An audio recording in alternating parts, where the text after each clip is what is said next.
বাবার ব্রত করা, বাবার পূজা করার কারণ একটাই, বাবা হচ্ছে আশুতোষ। অনেক মন্ত্র নয়, একটা মন্ত্র, খুব সোজা মন্ত্র, ওম নমঃ শিবায়।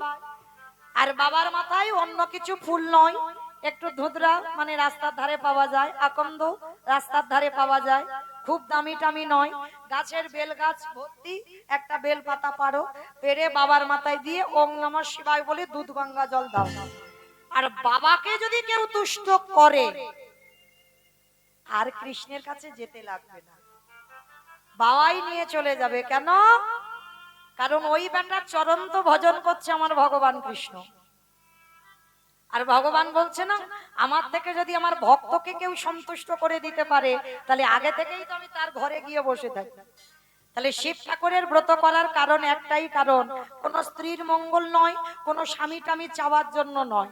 তাহলে শিব ঠাকুরের মাথায় জল ঢালবে একটাই কথা বলে, যে প্রভু আমার যেন কৃষ্ণ প্রেম ভক্তি লাভ হয়, আর অন্য কোনো কারণ নয়। যার জন্য আজকের বাবা কি করেছে দেখো, সবার পা ধোবাচ্ছে ঘটিতে করে, আর বাবার বেলা কি করেছে জানো? খালে বিলে নদী নালা পুকুরে ঘাটের জলে নয়, কৃষ্ণ দয়াময় আমার ওই ভোলানাথ রূপে কুকুরের চারটি চরণ বুকে ধরে, খালি বিলি নদী নালার জলে নয়। তাহলে কোন জল দিল মা? বাহ, আমার বলার আগে জেনে গেল। এই হলো ভক্ত। আজ চোখের জল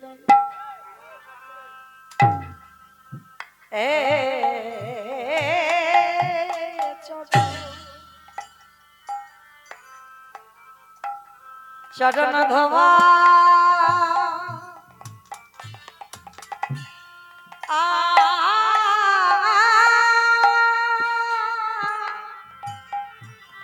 ধোয়া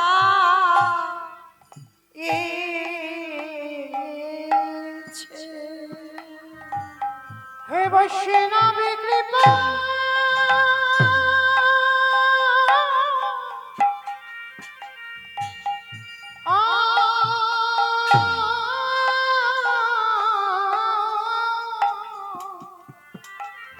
রাধে, হে বৈষ্ণব কৃপা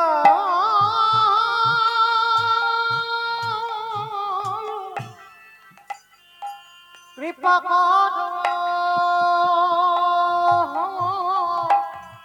করো বলে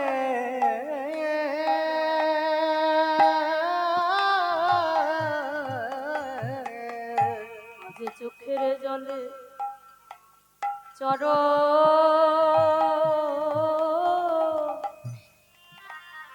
চরণ ধোয়া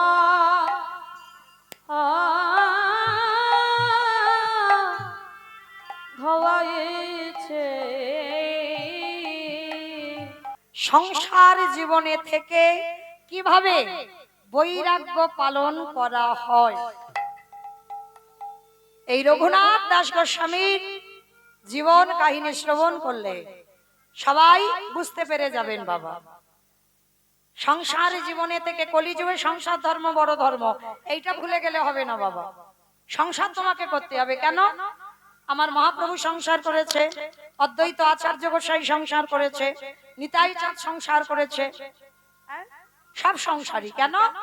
দেবর্ষী নারদ যে কলিযুগে হয়েছে শ্রীবাস পণ্ডিত, তিনিও সংসার করেছেন। তাহলে কলিযুগে সংসারের থেকে ভজন করতে হবে। কি বাবা, সত্য ত্রেতার যুগের মানুষরা ধ্যান তপস্যা করেছে, বউ বাচ্চা ছিল না, ছেলে পুলে ছিল না, কোনো চিন্তা ভাবনা ছিল না, নিশ্চিন্তে ভজন করেছে। ছেলে বলবে আমায় দাও, বউ বলবে আমায় দাও, আত্মীয় পরিজন বলবে দাও দাও দাও। সেই দাও দাও এর মধ্যে থেকে তোমার ভজন করে বেরোতে হবে, তবেই হবে তুমি কলিযুগে শ্রেষ্ঠ ভক্ত। তাহলে চলে আজকের আমরা সবাই এই রঘুনাথের কথা জানবো। তো সবার আগে বলি বাবা, বৈরাগ্য মানে এটা নয় যে বাবা মা ছেলে পুলে স্ত্রীকে সব ফেলে রেখে চলে যাও,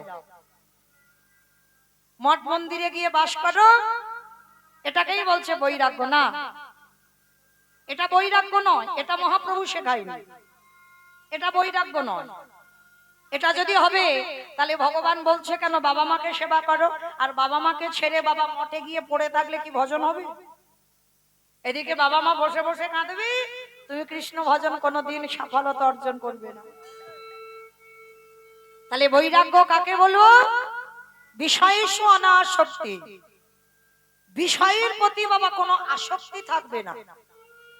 ভালো করে শুনবেন, বিষয় মানে কোন বিষয়? জায়গা জমি টাকা পয়সা এইগুলোকে বোঝাচ্ছে বিষয় না।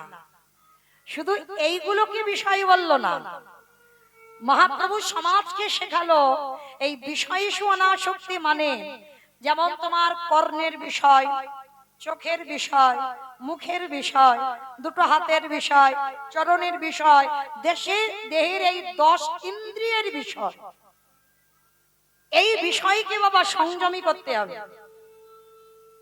যেমন তোমার জিহ্বার লালসা যেদিন চলে যাবে, এইটা মনে রাখবেন, জিহ্বায় কোনো লালসা থাকবে না। অনেক অনেক বাড়িতে আছে বাবা, সারা সপ্তাহে হয়তো স্বামী কাজে ব্যস্ত থাকে, ভালো সকাল সকাল ভালো করে রান্না করে দেওয়া হয় না, সেই রবিবার হবে, আর রবিবার হলে আর বলবো না, আপনারা জানেন, এই যে ভালো মন্দ রান্না করে খাওয়া, এইটা থাকবে না। যেদিন তোমার জিহ্বার বৈরাগ্য এসে যাবে বাবা, কলির মানুষ অন্নগত প্রাণ, মানে একটু আলু সিদ্ধ ঘি হলেই হবে, মানে কোন রকমে বাবা পেটটা ভরার মতো, যে আমাকে ভালো মন্দ রান্না করে খেতে হবে, ওই সব তোমার লালসা থাকবে না, যে আমি এটা খাবো ওটা খাবো সেটা খাবো, এ লালসা থাকবে না। যেদিন তোমার জিহ্বা থেকে সকল লালসা চলে যাবে, সেদিন জানবে তুমি ওই জিহ্বার বৈরাগ্য ধারণ করেছ। এটা জিহ্বার বৈরাগ্য হয়ে গেল। কর্ণ, যেদিন তোমার এই কান দুটো কোনো আজে বাজে গান, আজে বাজে কথা ভালো লাগবে না, কোথায় একটু হরিনাম হচ্ছে, একটু মোবাইলে খুললেই বাবা একটু হরিনাম, একটু ভাগবত, একটু ভালো জিনিস কান শুনতে চাইবে, সেদিন তুমি জানবে তোমার কান অন্য গান শুনতে চাইছে না, মানে তোমার কানের বৈরাগ্য হয়ে গেছে। যেদিন দুটো চোখ শুধুমাত্র সাধুগুরু বৈষ্ণব চরণ, আমার ভগবানের চরণ ছাড়া এই দুটো চোখ আর কিছু দেখতে চাইবে না। কোথায় গেলে আমি একটু ভক্ত সঙ্গ পাবো, কার সঙ্গ করলে আমি একটু ভগবানের কথা শুনতে পাবো, সেদিন জানবে তোমার এই দুটো চোখের বৈরাগ্য হয়ে গেল। যেদিন তোমার এই অঙ্গ স্পর্শ থেকে চলে যাবে, স্পর্শ মানে তোমাকে নারী স্পর্শ করলো না পুরুষ স্পর্শ করলো, এইটা বুঝতে পারবে না। তোমার মধ্যে কোনো অনুভূতি থাকবে না যে আমাকে কোনো পুরুষ ছুঁয়ে দেখলো না আমাকে কোনো নারী ছুঁয়ে দেখলো, এই অনুভূতিটা যেদিন তোমার মধ্যে থেকে একেবারে চলে যাবে, সেদিন জানবে তোমার এই দেহের বৈরাগ্য হয়ে গেল। আর মন যেদিন সব চিন্তা থেকে দূরীভূত, আমি আছি, আমি গোবিন্দ সেবা করব, কালের চিন্তা কাল, যে আমার টাকা পয়সা ব্যাংকে জমিয়ে রাখতে হবে, আমার ছেলের ভবিষ্যৎ আছে, আমার বউয়ের ভবিষ্যৎ আছে, না, এইগুলো তোমার মনে থাকবে না। আজ আছি, আজকে চলে তো গেল, প্রভু তো চালিয়ে দিল, কালকের চিন্তা কালে দেখা যাবে। কি বাবা আছে এমন ভক্ত? বাবা ব্যাংকে টাকা রাখতে হবে, তাহলে চলবে কি করে সংসার, তাই না? একটা ছেলের জন্য 3 তলা পাথর সেটিং করা বাড়ি করে দিয়ে দিতে হবে, ছেলে থাকবে, জায়গা জমি একটু দোকানপত্র করে দিতে হবে, যাতে ছেলের ভবিষ্যৎ গড়ে যায়। হ্যাঁ গো, তুমি ছেলের ভবিষ্যৎ গড়বার কে? তুমি তো উপলক্ষ, তুমি তোমার ছেলের ভবিষ্যৎ গড়তে পারবে না।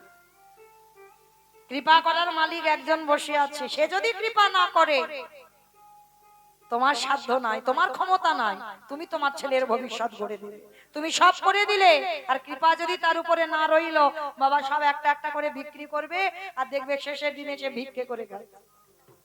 তাহলে তুমি কি গড়ে দিতে পারলি? তাহলে যদি সন্তানের জীবনে কিছু গড়ে দিতে হয়, একটা সৎ সন্তান তৈরি করে যাও, যেন 10-এ 1 জন হয়। 10-5টা দরকার নাই, একটা ছেলে হবে, সে ছেলে যেন 10 জনের 1 জন হয়। গ্রামে প্রত্যেকটা মানুষের পাশে যেন দাঁড়ায়। মনে রাখতে হবে, শুধু লেখাপড়ার ডিগ্রি হলে তাকে মানুষ বলবে না, মানুষ তাকেই বলবে যদি মানুষ হয়ে মনুষ্যত্ব বিবেকটা তোমার থাকে। সবার পাশে দাঁড়াও, জগতে কেউ কারোর শত্রু হয় না, কেউ কারোর মিত্র হয় না। ভগবান বলেছে না, কেউ কারোর শত্রু নয়, কেউ কারোর মিত্র নয়, তোমার কর্ম ফলে তুমি শাস্তি পাও। তাহলে সবাইকে ভালোবাসো, ভগবানকে ভালোবাসো। তো আজকে রঘুনাথ এমনই একজন ছেলে ছিল, কিন্তু এই রঘুনাথে বাবা ছিল গোবর্ধন দাস, আর জ্যাঠামশাই ছিল হিরণ্য দাস। এই গোবর্ধন দাস আর হিরণ্য দাস এরা 2 ভাই। ভালো করে শুনবেন বাবা, এদের জুটিটা ছিল বাবা ঠিক রাম লক্ষণের মতো। মানে যেমন রামের কথা বললে লক্ষণের কথা এসে যায়, আর লক্ষণের কথা বললে দেখবেন মুখে রামের কথা এসে যায়, ঠিক ওই রকম এই গোবর্ধন দাসের কথা বললে হিরণ্য দাসের কথা আসে, আর হিরণ্য দাসের কথা বললে আমার গোবর্ধন দাসের কথা আসে। জ্যাঠামশাই সংসার করেন, গোবর্ধন দাসের ঔরসের সন্তান রঘুনাথ। কিন্তু বাবা রঘুনাথে জন্মের আগের কথা বলি, এর বাবা জ্যাঠার কত সম্পত্তি ছিল জানো? মাসে 12 লক্ষ স্বর্ণ মুদ্রা আয়, 12 লক্ষ স্বর্ণ মুদ্রা। আর নবাবকে শুধু কর দিতে হতো বাবা 8 লক্ষ স্বর্ণ মুদ্রা। বড় লোক নয়, এদেরকে জমিদার বলে, জমিদার। কিন্তু এদের সব ছিল, বংশে কোনো সন্তান ছিল না। রঘুনাথের জন্মের আগের কথা বলছি, সন্তান ছিল না। আর দেখবেন মায়ের একটা কথা বলে যায়, টাকা পয়সা ঘর বাড়ি জায়গা জমি সম্পত্তি সব আছে, কিন্তু তোমার বংশে যদি একটা মা বলা সম্পদ না থাকে, চিরজীবন এই সংসারটা অন্ধকার। কেন?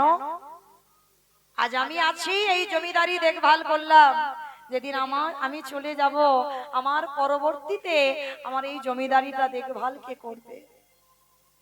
তার জন্য আমাদের মতো মায়েরা একটা পুত্রের জন্য হাহাকার করে বেড়ায়, একটা পুত্র দাও। কি বাবা করি না? পরপর যদি পরপর কন্যা সন্তান হয়, মানে মেয়ে সন্তান, বাবা মার আশা মেটে না। একটা যদি সন্তান বংশে পুত্র আসে, অমাইরা পুত্রের জন্য কেন কাঁদো গো? পরপর 4-5টা কন্যা সন্তান হবে, হবে না, কিন্তু একটা ছেলে চাই। কেন ছেলে চাও? বংশে বাতি দেবে। কি বাবা আপনাদেরও তো একমত, বংশে বাতি দেওয়ার জন্যই তো ছেলে। কিন্তু মনে রেখো মা, বাতি দেওয়া ছেলেটা যদি তৈরি না করে যাও, সে কি তোমার বংশে বাতি দেবে বলে মনে হয়? কি বাবা? আমরা বলছি বংশে বাতি দেওয়ার জন্য ছেলে, আরে বাবা বাতি দেওয়ার মতো তৈরি করে যেতে হবে তো। ছেলে বড় হয়ে গেল, এখনো আছে সমাজে অনেক অনেক ছেলে জানে না ভগবানকে কি করে সেবা দিতে হয়, জানে না বাবা কি করে ভগবানের চরণে তুলসী দিতে হয়। তাহলে শেখাবে কে? বাবা না, কখনো বাবা শেখায় না, শেখাবে মা। প্রথম শিক্ষাটা মায়ের কাছে সন্তান পায়, সন্তানকে তৈরি করতে হবে মা, মা তৈরি করবে। আর তোমার বংশে যদি তুমি মা হয়ে একটা কৃষ্ণ ভক্ত সন্তান জন্ম দিতে পারো, তাহলে তোমার 14 পুরুষ উদ্ধার হয়ে যাবে। একটা যদি কৃষ্ণ ভক্ত সন্তান জন্ম দাও, তো মায়েদের কাছে আমার একটা নিবেদন, মা প্রত্যেকটা মাকে আমি বলে যাই, সন্তানদের সংস্কার দেবে, কিরকম? সকালবেলা সন্তানকে তুলে সবার আগে বলবেন যে বিছানা থেকে পাটা মাটিতে দেওয়ার আগে বাবা আগে মাটিটাকে একবার প্রণাম কর। এগুলো বলবেন। আমি চরণ ধরে বলে যাচ্ছি, কেন জানেন? ভালো করে ভেবে দেখেন তো বাবা, শুধু সন্তানদের নয়, আমাদের সবার কর্তব্য ঘুম চোখটা খুলে আগে মাটিটাকে প্রণাম করা। কেন মাটিকে প্রণাম করব? ভালো করে দেখেন, সবার আগে ঘুম চোখটা খুলে মায়ের বুকের উপরে পা তুলে দিলেন। মা ধরিত্রী মার বুকের উপরে পা দিলেন। শুধু পা দিলাম না, সকাল হলে আমরা মলমূত্র ত্যাগ করলাম এই মাটির উপরে। প্রতিনিয়ত যানবাহন, আমাদের নিত্য কর্ম, নিত্য খাবার এই মাটির উপরে। তাহলে আমাদের কি মনুষ্য জীবনে কর্তব্য নয় যে সকালবেলা উঠে একবার এই ধরিত্রী মাকে প্রণাম করি? সন্তানদের শেখাবে, বাবা বিছানা থেকে নেমে একবার এই ধরিত্রী মাটিকে প্রণাম করবি। সকালবেলা স্নান করে সূর্য প্রণাম করবি। কেন? কারেন্টের বিল কত দিচ্ছ? কি বাবা খেয়াল করেছো? ইলেকট্রিকের বিল কত পড়ছে? এখন আবার গরম, এসি চলছে, আরো বেশি। হ্যাঁ, আর যে সারাদিনই এত আলো দিচ্ছে তাকে একবার প্রণাম করেছো? এই যে এত জেনারেটরের আলো, এত কিছু আলো দেখতে পাচ্ছ, না হলে তো অন্ধকার থাকতো।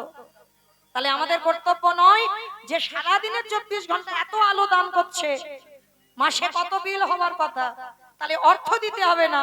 একবার সকালবেলা কি মনুষ্য জীবনে কর্তব্য নয় যে একবার সূর্যদেবকে প্রণাম করি? এটা আমাদের কর্তব্য। সকাল সকাল স্নান করে তুলসী গাছে জল দেওয়া ছোটবেলা থেকে বাচ্চাদের শেখাবে। এত এত বই পড়াচ্ছ, ছেলেদের একটুখানি করে গীতা পাঠ করা অভ্যাস করাবেন। আমি করিয়েছি মা। আমি আমার ছেলেকে 1 মাস থেকে রেখে গান বাজনা করি। 1 মাস মানে সবে ষষ্ঠী পূজা দিয়ে, মানে কতটুকু সন্তান? যেদিন থেকে ছেলে বাবা কথা বলতে শিখলো, চলতে শিখেছে, সেদিন থেকে আমি শিখিয়ে রেখেছি। আজকে আনি না, এখন আর আমার কাছে আনি না, কারণ এখন তো একটু পড়াশোনার চাপ আছে। মাধ্যমিক দিয়ে 11-এ উঠেছে, অনেকটা চাপ, ওই জন্য আনি না। কিন্তু এখন আমি না থাকলেও এখন আর বলতে লাগে না বাবা যে স্নান করে তুলসী গাছে জল দে, স্নান করে একটু গীতা ভাগবত পড়, বলতে লাগে না। কেন লাগে না? ছোটবেলা থেকে বাবা প্র্যাকটিস হয়ে গেছে। আমি যদি কোনোদিন ওর কাছ থেকে চলেও যাই, মায়ের দেওয়া কথা আমার মনে হয় কোনোদিন ভুলতে পারবে না। ও যত বড় হয়ে যাক, যত সংসার করুক, মায়ের দেওয়া কথা কোনোদিন ভুলবে না। তাই প্রত্যেকটা মায়ের কাছে আমার নিবেদন, সন্তানকে ছোটবেলা থেকে এইভাবে শিক্ষাটা দেন। আর সন্তানের যদি এই গীতা ভাগবত পড়তে পড়তে, যেমন আমার ছেলে বলে মা বুঝতে পারি না, আমি বলি বাবা বোঝার দরকার নেই, পড়ে যা, কৃপা করার মালিক তো বসে আছে। সে যেদিন বুঝবার ক্ষমতা দেবে, সেদিন আর তোকে বলতে হবে না যে মা কিছু বুঝতে পারি না। এই শিক্ষাগুলো শুধু আমি বলি নয়, প্রত্যেকটা মায়ের দরকার। কারণ একটা কথা মনে রাখতে হবে, সন্তান জন্ম দিলে তো মা নয়, সন্তান জন্ম দিলে মা নয় বাবা। মায়ের কর্তব্য করতে হবে, তবে তুমি মা। তার ছেড়ে এই হিরণ্য দাস আর গোবর্ধন দাস, এদের বংশে কোনো সন্তান ছিল না।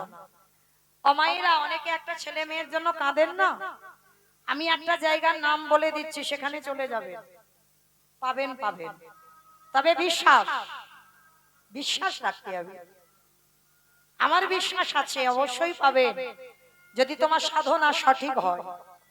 যে জায়গাটার নাম হলো বাবা রাধা কুণ্ডের তীর। যারা একটা পুত্র সন্তানের জন্য কাঁদছো, পাচ্ছ না, উত্তরপ্রদেশ রাধা কুণ্ডের তীরে যাবেন। পঞ্জিকাতে থাকে বাবা স্নান যোগ, মানে রাধা কুণ্ডের আবির্ভাব তিথি। আর ওই রাধা কুণ্ডে স্নান করে আমার রাধা রানীর কাছে আঁচল পেতে একটু ভিক্ষা চাইবেন। রাধে আমার একটা কৃষ্ণবালা পাখি দিও।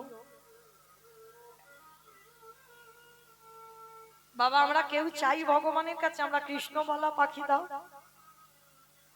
সবাই তো চাকরিওয়ালা ছেলে চাই, ডিগ্রিওয়ালা ছেলে চাই, ছেলে যেন রেজাল্ট ভালো করে, ছেলে যেন চাকরি পায়। কেন? ছেলে চাকরি পেলে অন্তত আমি বড় লোকের মা হব, এসি ঘরে তো ঘুমাতে পারবো। আর যদি কৃষ্ণ ভক্তের মা হও তাহলে বাবা তোমাকে নিঃস্ব ভিখারি, পথের ভিখারি, কাঙাল হতে হবে। তাহলে কোন মাটা চাই যে আমি ভিখারি হব? ওই জন্য তো আমাদের মতো মায়েরা একবারও বলি না ঠাকুর আমার কৃষ্ণ ভক্ত ছেলে দাও। কিন্তু যারা প্রকৃত মা না তারা ভগবানের কাছে চায় আমার কৃষ্ণবালা পাখি দাও। তাই গোবর্ধন দাস আর হিরণ্য দাস রাধা কুণ্ডে গিয়ে রাধারানীর কাছে কেঁদে বাবা চেয়েছিল, রাধে আমার বংশ যে বিলুপ্ত হয়ে যাবে,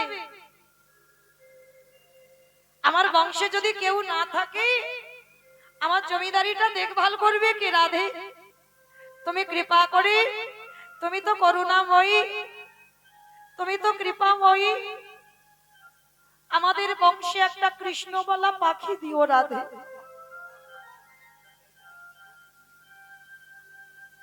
যদি মা দিল গোবর্ধন দাসের ঔরসে জন্ম নিয়েছিল এক কৃষ্ণ ভক্ত সন্তান। তাই গোবর্ধন দাস আর হিরণ্য দাস এদের অট্টালিকাটা ছিল কোথায়? ভক্ত জন্মালো কোথায়? ভক্ত এলো কোথায়? আপনারা জায়গাটার নাম শুনেছেন, হুগলি জেলা আদি সপ্ত গ্রামে জন্ম নিল দাসের রঘুনা। আদি সপ্ত গ্রামে জন্ম নিল দাসের রঘুনা। আদি সপ্ত গ্রামে জন্ম নিল দাসের রঘুনা। আদি সপ্ত গ্রামে জন্ম নিল দাসের রঘুনা। পাড়া প্রতিবেশীগণ আনন্দ মগন, পাড়া প্রতিবেশী সবে আনন্দিতম। পাড়া প্রতিবেশীগণ আনন্দ মগন, উলুধ্বনি মাইরা উলুধ্বনি। সবে আনন্দিতম। ঢাকে বাজে ঢোলকে বাজে মাদলেরই রোল, বাজে ঢোলক বাজে মাদলেরই আজ রোল। ঢাকে বাজে ঢোলকে বাজে মাদলেরই রোল। ঢাকে বাজে ঢোলক বাজে মাদলেরই রোল। এবারে হরিধ্বনি উলুধ্বনি হরিল ভুবন, উলুধ্বনি হরিধ্বনি নিতাই হরিল গৌর ভুবন। প্রেমানন্দে হরি বল হরি বল। হরিধ্বনি হরিল ভুবন। উলুধ্বনি হরিধ্বনি ভরিল ভুবন। বলি জয় হে দাহ জয় দাহ জয় রাম জয় রাম জয় দাহ জয় দাহ জয় রাম জয় বলি রাম ভক্তির আবির্ভাব হবে, জয় রাম জয় রাম বলি ভক্তির আবির্ভাব হবে। জয় রাম জয় রাম। তো আজকে এই রঘুনাথ দাস জন্ম নিয়েছিল আদি সপ্তগ্রামে। আর আদি সপ্তগ্রামে যখন জন্ম নিল বাবা, ছোটবেলা থেকে জন্ম থেকে ছেলেটা বৈরাগ্য ভাব। দেখবেন বাবা ছেলে মেয়েদের জন্মাবার সঙ্গে সঙ্গে একটু বড় হলে বোঝা যায়, বোঝা যায় না? দেখবেন অনেক অনেক ছেলেদের ভাবনা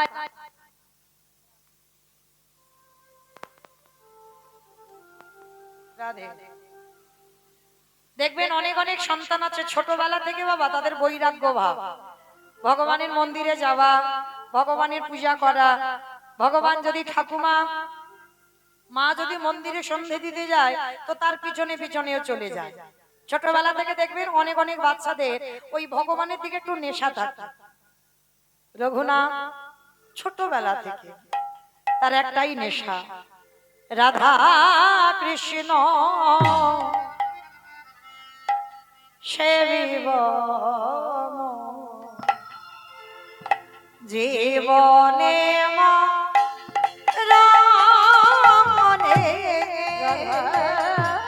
কৃষ্ণ সেবিব গো জীবনে মরণে রাধা কৃষ্ণ সেবিব জীবনে মা রমণে রাধা কৃষ্ণ সেবিব গো জীবনে মরণে যে স্থানে লীলা করেন ও জামা যুগল কিশোর যে স্থানে লীলা করে আমার যুগল কিশোর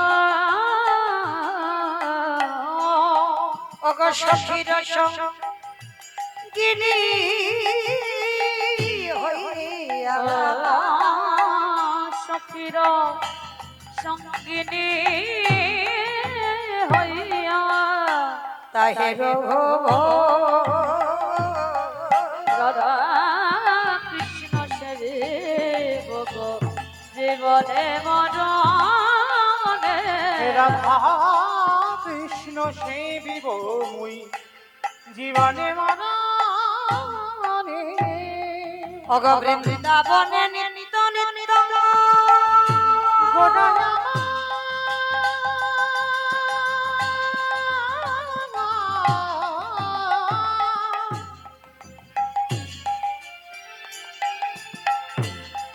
গোরা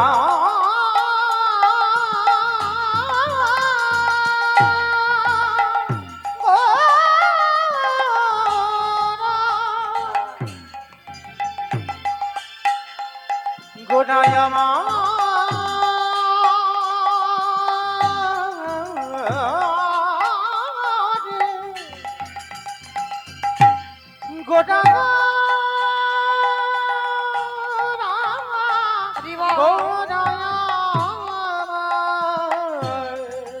বৃন্দাবনে নিত্য নিত্য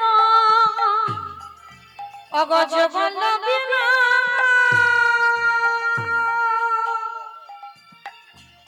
প্রার্থনা করয়ে সদা নরতমদা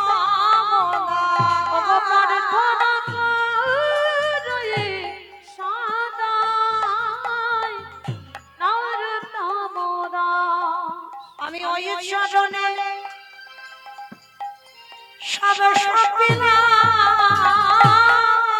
আমার দেহ মন প্রাণ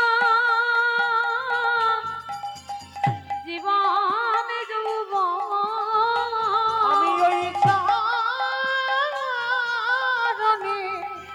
সবই সপিনা প্রার্থনা করয়ে সদা নরতমদা প্রার্থনা করে সদাই নরতম দাস। ছোটবেলা থেকে রঘুনাথ জন্ম থেকেই বাবা বৈরাগ্য বৈরাগ্য ভাব।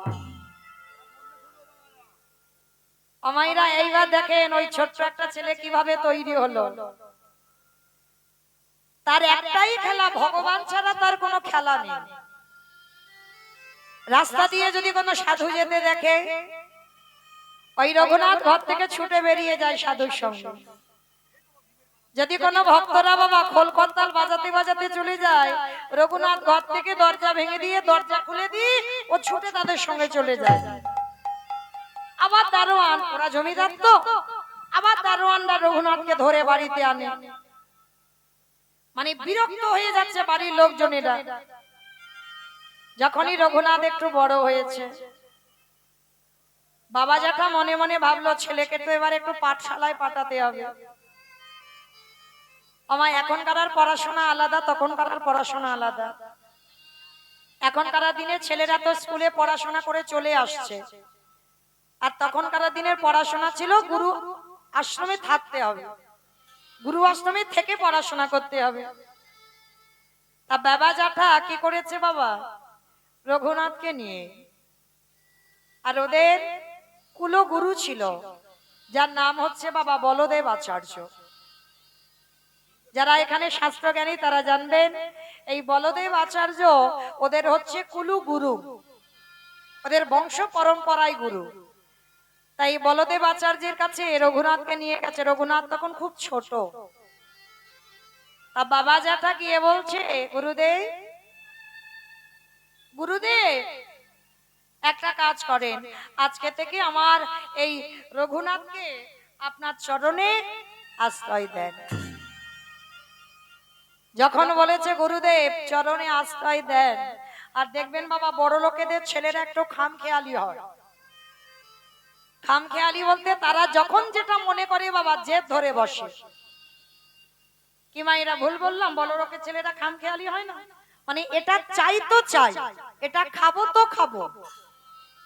এটা যারা একটু বড় লোক হয় তাদের ছেলেদের এরকম জেদ হয়। তা গুরুদেব বলদেব আচার্য বললেন, শোনো গোবর্ধন, শোনো হিরণ্য, তোমরা বড় লোক, তোমাদের বড় লোকেদের ছেলে, অনেক সাধনার ছেলে, আর এ ছেলেকে বাপু আমি রাখতে পারবো না, কারণ এ তো কখন কি করে বসবে আর কখন কি খামখেয়ালি হবে, ওকে আমি রাখতে পারবো না। গোবর্ধন দাস বলছে, গুরুদেব গুরুদেব আপনি ওকে আশ্রয় দিয়েই দেখেন, আপনি তো জানেনই না আমাদের রঘুনাথ কেমন। আপনি একটা দিন দেখেন, যদি বোঝেন যে রঘুনাথ ভালো নয়, একটু খামখেয়ালি ছেলে, তাহলে কালকেই খবর পাঠাবেন, আমি এসে রঘুনাথকে নিয়ে চলে যাব। বলদেব আচার্য বলছে, ঠিক আছে তাই হোক, একটা দিন দেখি তোমাদের ছেলে কেমন। আশ্রমে রেখে গেল। হরি বল, রাধে রাধে। বাবা আশ্রমের এবার গুরুদেব ভাগবত নিয়ে বসেছে, যত যত শিষ্য ছিল সবাই বসেছে বাবা ভাগবত শুনতে। আর ওই যে অন্যান্য পড়ুয়ারা ছিল তারা তো বাবা বড় বদমাশ, কত কথা বলছে, কত হাসি ঠাট্টা তামাশা করছে। আর রঘুনাথ সবার সামনে বসেছে। সবার সামনে বসে বাবা গুরুদেব ভাগবত পড়ছে। অপলক নয়নে গুরুদেবের পানে চেয়ে আছে, আর নয়ন জলে ওই ছোট্ট 5 বছরের রঘুনাথে হৃদয়খানা ভেসে যাচ্ছে।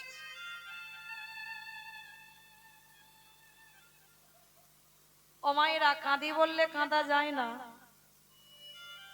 অত সোজা নয়। কাঁদি বললে কাঁদা যায়, পারবেন? সংসারের জন্য কাঁদতে পারবেন, ছেলে মেয়ের জন্য কাঁদতে পারবেন, তোমার শরীরে কষ্ট তার জন্য কাঁদতে পারবেন। কই আমার ভগবানের জন্য কদন কাঁদতে পারেন? একবার ডেকে দেখা। অত সোজা নয় বাবা। ভক্ত চিনবে কি করে? এই গলায় মোটা তুলসীর মালা দেখলে মনে করবে আমি খুব বড় ভক্ত। তাহলে কি আমি প্রসাদ সেবা করি, আমি নিরামিষ প্রসাদ পাই, আমি বড় ভক্ত? আমার গেরুয়া বসন পরি আছে, বড় ভক্ত? শিখা রাখা আসে, জপের মালা হাতে আছে, আমি বড় ভক্ত? ভক্ত চিনবে কি করে? ভক্তের নয়নের দিকে তাকাতে হবে।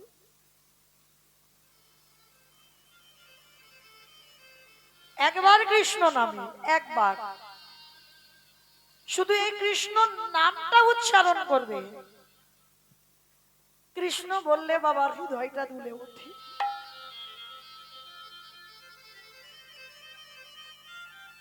ভক্ত চিনবে নয়নে, আর ভগবান চিনবে চরণে। ভক্ত চিনতে গেলে নয়নে, অন্য কিছু বেশ দেখলে বুঝতে পারবে না যে ভক্ত। আমি সাহার করেন মানে কি ভক্ত নয়? এসব ভুল কথা। ভগবান তো সবার মধ্যে বিরাজ করে, যে নাস্তিক তার মধ্যেও ভগবান বিরাজ করছে। তাহলে সাত্বিক আহার কেন করছি? দেহটা শুদ্ধ। আজকে লক্ষ্য করে দেখেন, এই রঘুনাথ সামনে বসে ভাগবত শুনছে, গুরুদেব দেখলো অন্যান্য পড়ুয়ারা সবাই চলে গেছে, কিন্তু রঘুনাথ বসে বাবা কেঁদেই যাচ্ছে। গুরুদেব ভাগবতটা রেখে রঘুনাথকে ডেকেছে, রঘুনাথ এই ছেলে এদিকে আয়। ছোট ছেলে তো, গুরুদেব কোলে করে বসিয়েছে, খুব শান্ত স্বভাবের ছেলে। কিরে, বাবা মার জন্য, জ্যাঠামশাইয়ের জন্য মন খারাপ? না। তাহলে বাড়ির জন্য মন কেমন করছে? না গুরুদেব। তাহলে কাঁদছিস কেন? তুই এইটুকু বাচ্চা, তুই কি ভাগবতের কিছু বুঝিস? তুই কাঁদছিস কেন? তুই তো কিছু বুঝতে পারছিস না। আমি যে পাঠ করছি, তুই বল কি বুঝেছিস? রঘুনাথ বলছে, গুরুদেব আমি কিছু বুঝিনি, কিছু বুঝিনি। তাহলে কাঁদছিস কেন? গুরুদেব আমি কাঁদছি কেন জানো? আমি কি তারে পাবো না? ও গো গুরুদেব,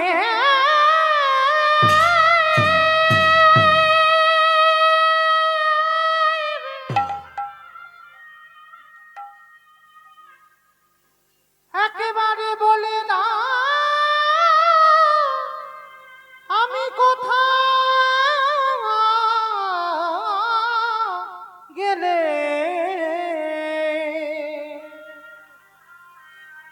আমি তার যে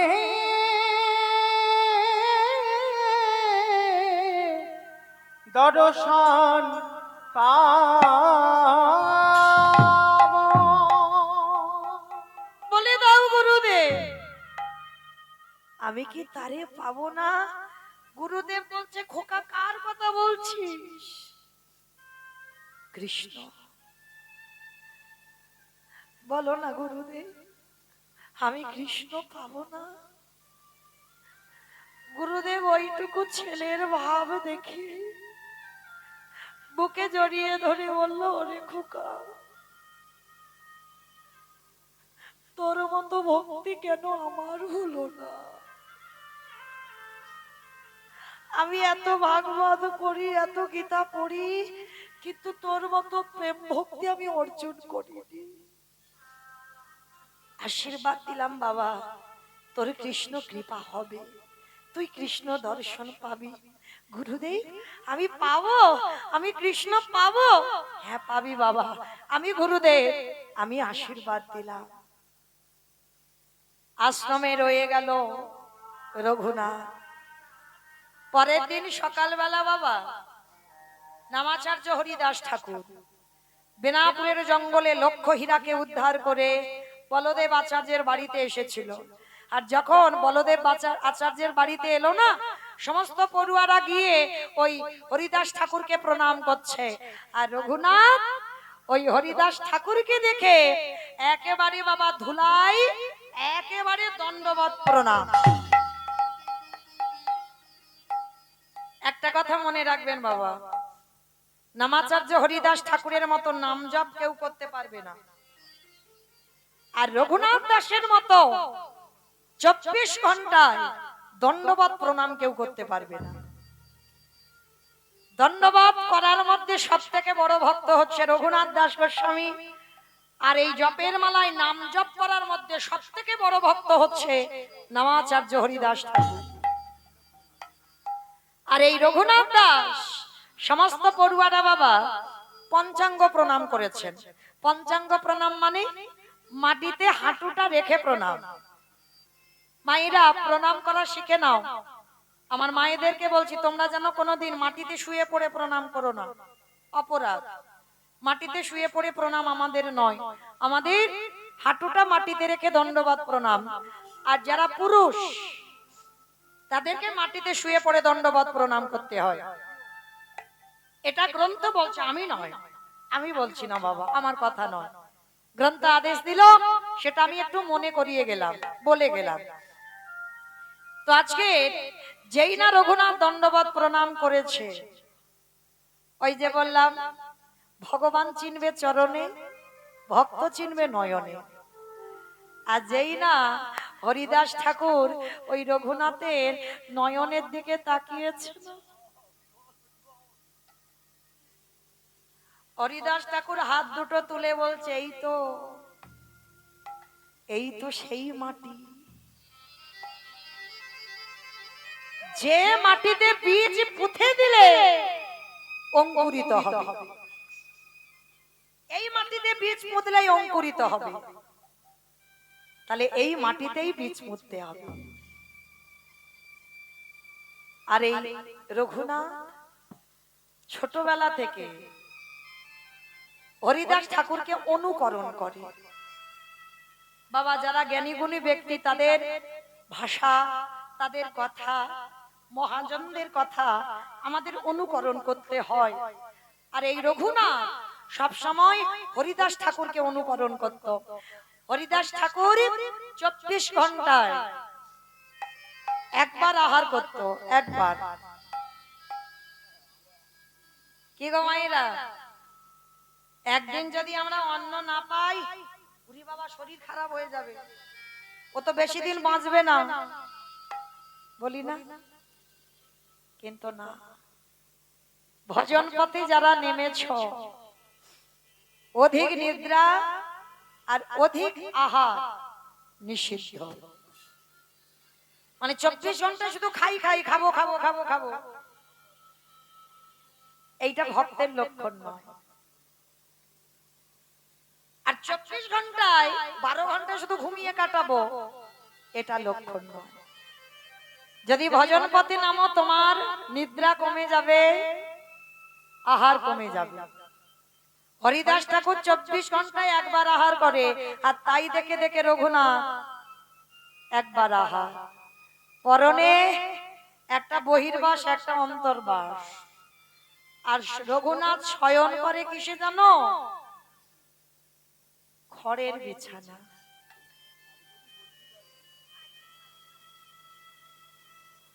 যে ছেলেটা জমিদারের ছেলে,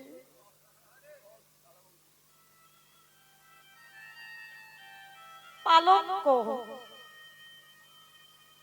কত সাধনার ছেলে বাবা, পালঙ্ক থাকার ছেলে, কৃষ্ণ পাবার লালসায়।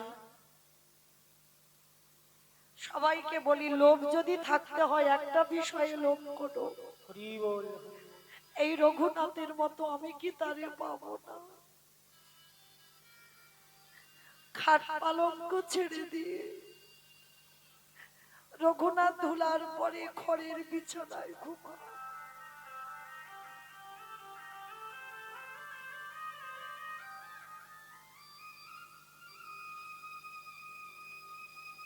হরিদাস ঠাকুর দেখে বলছে, রঘুনাথ একটু বড় হ বাবা, তুই এত ছোট, এতটুকু বয়স থেকে তুই এমন এমন ভজন সাধন করিস। প্রভু, এখন থেকে যদি শিখে না রাখি, আমি বড় হয়ে তো আমি কৃষ্ণ পাবো না। বলো, তুমি আমার একবার আশীর্বাদ দেবে, আমি কি কৃষ্ণ পাবো না? হরিদাস ঠাকুর ছেলেটাকে বুকে ধরল,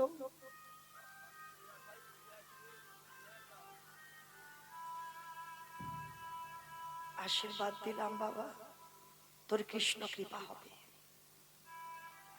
একদিন তুই কৃষ্ণ চরণের দাস হবি, সাক্ষাতে ভগবান তোর কাছে আসবে।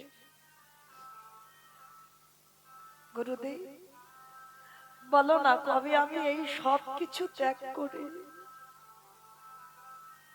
আমি চলে যাব কৃষ্ণ চরণে? কৃষ্ণ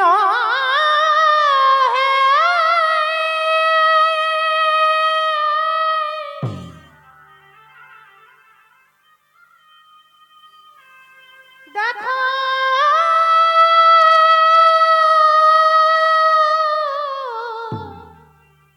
দেখা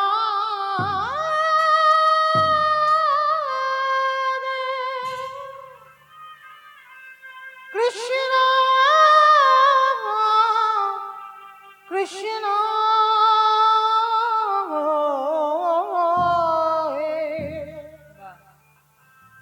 দেখা দে দেখা দে মনে রেখো বাবা, শুধু ধন থাকলে ধনী নয়। কি বাবা, ধন সম্পদ থাকলে তাদেরকে ধনী বলে? ধনী কাকে বলবে? শুধু ধন থাকিলে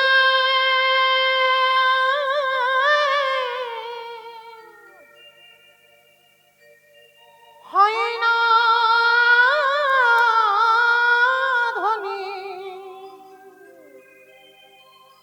কৃষ্ণ ধান যার নাই হিয়া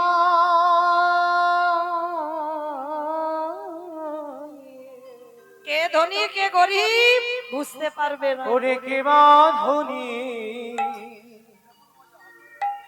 কে বা গরিব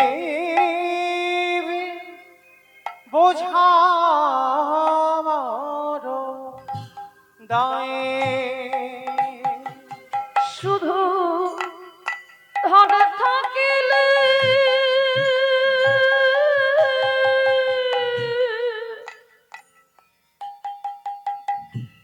হয় না ধনী,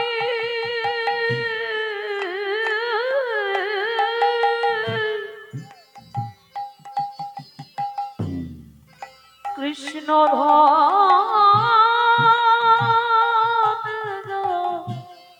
নাই রে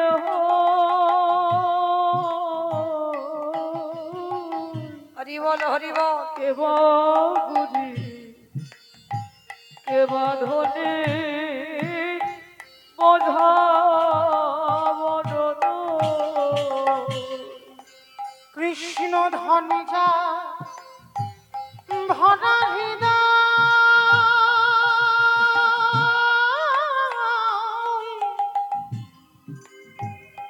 ওরে সে জীবন ধনী বনে হয়, তার সাথে কি তুলনা হয় সারা বিশ্বময়। ওরে কেবা গুরি কেবা ধনে বোঝা বদন, তুমি হও না যতই উজিরে রাজা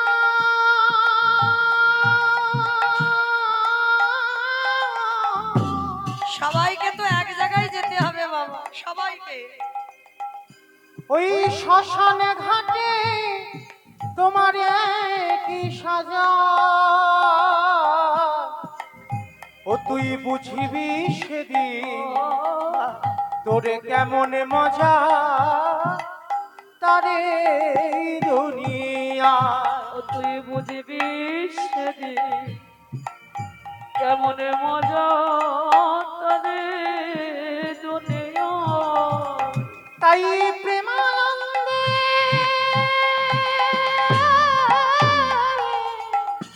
নিতাই রঘুনাথ হরি বল হরি বল। ভেসে তাই প্রেমানন্দে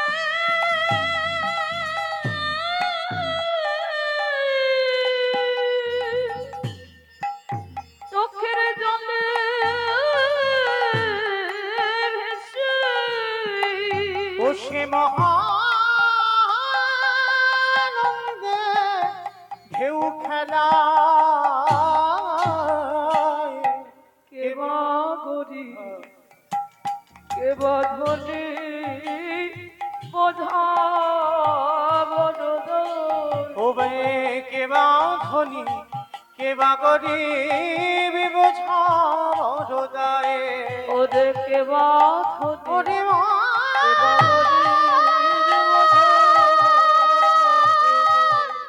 নিতাই গৌর প্রেমানন্দে হরি বল হরি বল হরি বল।